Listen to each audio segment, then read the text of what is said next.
хүүхдийн спортын зуны 8 дугаар наадамд оролцож буй өсвөрийн тамирчид, дасгалжуулагчид, шүүгчид, зохион байгуулагч та бүхэнд энэ өдрийн мэндийг хүргье.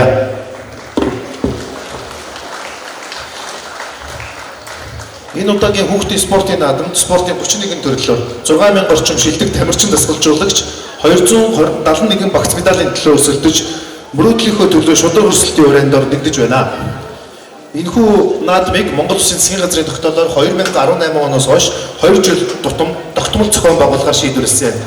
Ингэснээр зуны спортын төрлийг сурчлах, өсвөрийн үеийнхний бие бэлтрийг чирэгжүүлж, спортоор хичээлэгчдийн тоог нэмэгдүүлэх, тамирчдын ур чадварыг дээшлүүлэх, төв дэлхийн тэмцээнд өрсөлдөх, шилдэг тамирчдыг нээн илрүүлэх, шгшээгийн залгамж чалгааг бэлдэх зэрэг олон чухал ач холбогдлыг бий болгосон юм а.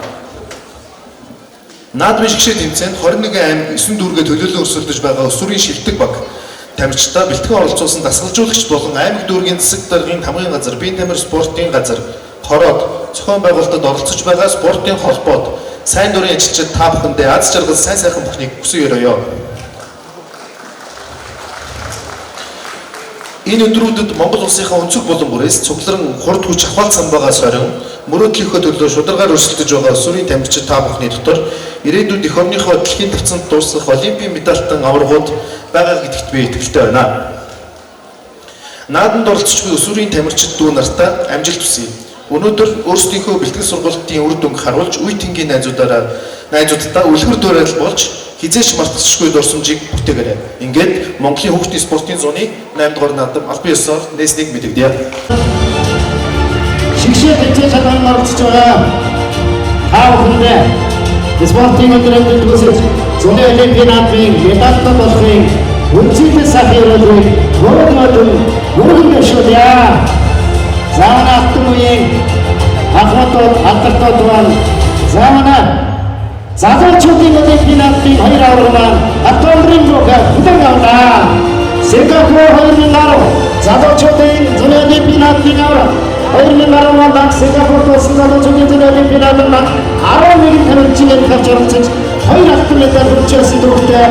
Түүний нэг бол анхны медаль хүртсэн Малайзийн мастер Баатар цэргийн Бацэцэг. Шүлэдүүхийн залуучуудын дэлхийн аваргыг хурцлуулаа. Шүлэдүүхийн Азийн залуучуудын аваргыг хурцлуулаа болсон мастер Баатар цэргийн Бацэцэг. 2016 онд Ятаганд болсон залуучуудын олимпийн наадмаас олон улсын мастер Виндовхын Соня. Залуучуудын өвлийн олимпийн наадмын анхны алтан медаль хүртэж байсан дөрөвтэй. Их олимпийн наадмын анхдагч медальтнуудаас их залуучуудын олимпийн наадмын 2 аварга алтан бүхэлд спортын төрөнд рүү зарж байна. Нийслэлийн хөдөлгөөний спортын төв сургуулийн 300 орчим тамирчин сурагчид алтан бүхэлд оролцож байна.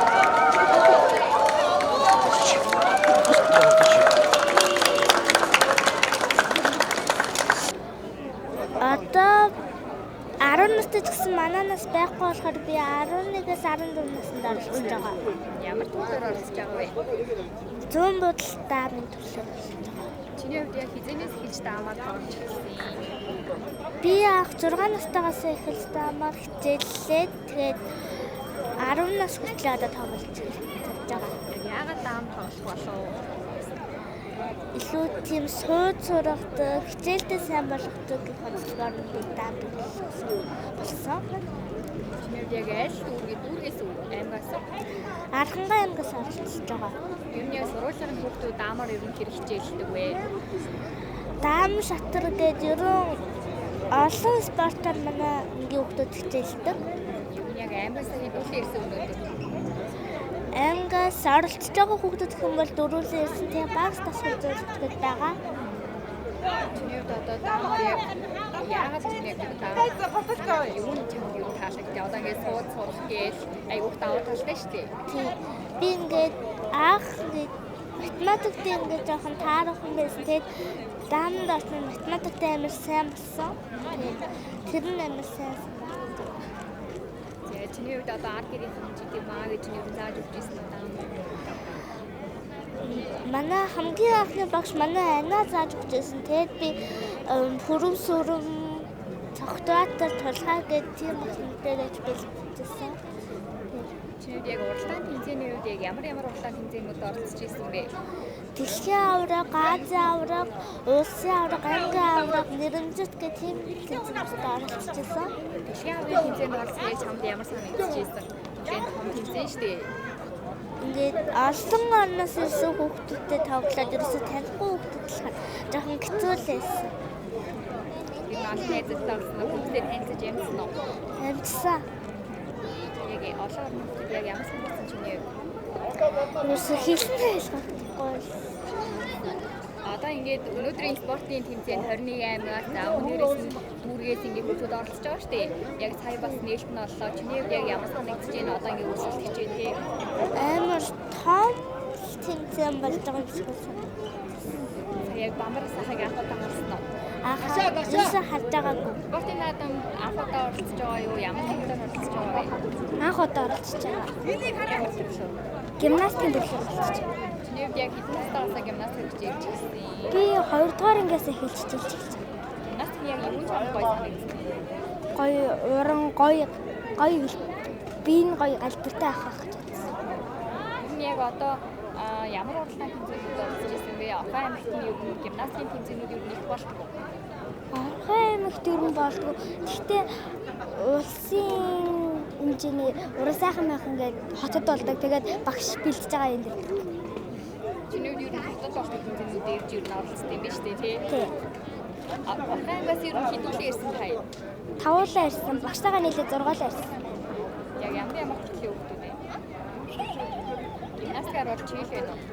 Гимнастикаар манай тавуулаар. Яг гимнастикаар хичээлгээд ард ирэх хэмжээд юм аавч нь яг юу зөвлөсөн ч юм. Аав ээж миний охин гимнастикаараа сайн хичээлээр тэгвэл том болоод чамд хизээж юу зовлон болохгүй гэдэг. Одоо нөгөө гимнастикч хүмүүс байгаа шүү дээ. Том ах шүү дээ байгаа. Тэр хүмүүс яг ямар хүмүүс ингэж дагаад байдаг вэ? Энэ хүн байгаа юу чинь яг? За одоо ингэж 21 аймагаас хүүхдүүд ирсэн байна тий. Сая ингэ бамбар хасаалаа яг ямар санагдаж байна? Удахгүй бас тэмцээний уралдаанууд болох байна. Тэгээд яг спортын энэ наадамд хэд жилдээ оролцож байгаа вэ? Анхны удаага оролцож байгаа. Ямар спортын төлөв? Буудлага спортоор хичээлээд 2 жил гарсан болж байгаа. Тэгээд анх буудлага спортоор хичээлж эхэлж байхад 7 дугаар наадам болж ирсэн. Тэр үед шинтгэн байсан болохоор орж чадаагүй. Яг яагаад буудлахаар хичээлэх болов вэ? Дараа бас хаваалцсан. Ангиа маань хөлт буудлага спортоор хичээлдэг байсан. Тэгээд ангийнхаа хүүхдийг дагаад сонирхож үзээд буудлага спортод орсон. Тэгээд буудаж үзснээсээ хойш ер нь бол дурлаад ер нь бол орхихооргүй шийдэж буудлагаар хичээлдэг болсон. Ер нь яг хинтээ аймагт энэ төрлийн спортын арга хэмжээний юм уу? Ер нь яг энэ төрлийн спорт хичээлүүд яг ямар байдаг вэ? Буудлага спорт ер нь бол маш бага хүүхдтэй байдаг. Тэгээд яг хаа хангагддаг хүү тэрний одоо спортын заал байдаг бол буудлагт болохоор тэр гэж байдаг. Тэгээд тэр нь ер нь бол маш бага хэмжээтэй. Тэгээд цаанаас нь ер нь бол хангамж муу байдаг болохоор ер нь бол хинтээ буудлага спортын хүүхдүүд их цөөхөн байдаг. Тэгээд хинтээ аймагтаа гарбоны хүүхдүүд байдаггүй. Манай бор өндөр суманд бол гарбоны хүүхдүүдийг бэлтгэдэг. Тэгээд хинтээгээс бол тэгээд 2 сумаас хүүхдүүд л бууддаг гэсэн үг. Буудлын спорт яг хамгийн хэцүү зүйлсэн чиний хувьд яг юу байдаг вэ? Тэсвэр одоо бид нэр халуунд жисэн, хүүтэнд жисэн яг л зогсоод буудах хэрэгтэй бол бууддаг. Тэгээд буудахт гол нь бүх юм техникийн ингээ хянж буудах ёстой. Зөвхөн гохоо хүртэл зөв дарах хэрэгтэй байдаг болохоор бүх юм одоо өөрийнхөө амьсгалыг хүртэл хянах тэр айгүй хэцүү байдаг. Тэгээд нэг цаг 10 минутын хугацаанд буудлаа гэж бодоход тэр 10 цаг 15 минутын хугацаанд би үүсэн ч хамаагүй. Яг цаг хүлээхгүй учраас бид нарыг тийм болохоор юу ч болж исэн буудах ёстой. Буудахын тулд бид нэр бүх юм ямар ч тийм хөдөлгөөнгүй болж иж буудах ёстой байдаг болохоор тэр л жоохон хэцүү байдаг. Бусдаар бол